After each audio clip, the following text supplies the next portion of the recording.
Əskər Seymur Abdullayevin ölümündən sonra Facebook sosial şəbəkəsində elan edilmiş aksiya çağırışına qoşulanların sayı artıq 13 mini keçib. 10 martda keçirilməsi nəzərdə tutulan Əskər ölümlərinə son aksiyasında 12 yanvarda baş tutmuş eyni adlı aksiyada səsləndirilmiş şüarların tələblərin yenidən səsləndirilməsi gözlənilir. Aksiyanın təşkilatçılarından olan Azad Gənclik Təşkilatının üzvü İlkin Rüstəmzadə deyir ki, məqsəd qeyri-döyüş şəraitində baş verən əskər ölümlərinin dayandırılmasıdır. Lakin keçən aksiyada tələblərin heç birinin yerinə yetirilməməsi və ordudan yeni ölüm xəbərlərinin gəlməsi növbəti aksiyaya keçirməyə labüd edir.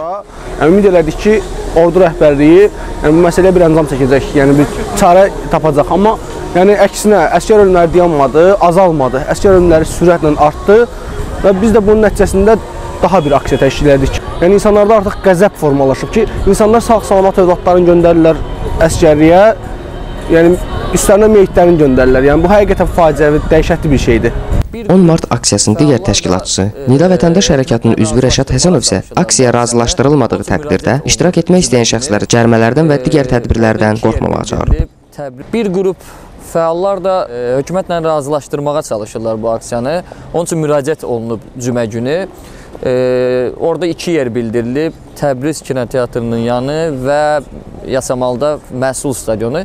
Təbii ki, o yerlər verilsə oralara gediləcək, amma onun xaricində verilməsə də Fəvvəllər meydanında razılaşdırılmamış şəkildə olacaq aksiya. Bir neçə vətəndaş cəmiyyəti nümayəndələri və QT-lər, təşkilatlar Demokratiya Yardım Fondu təsis ediblər.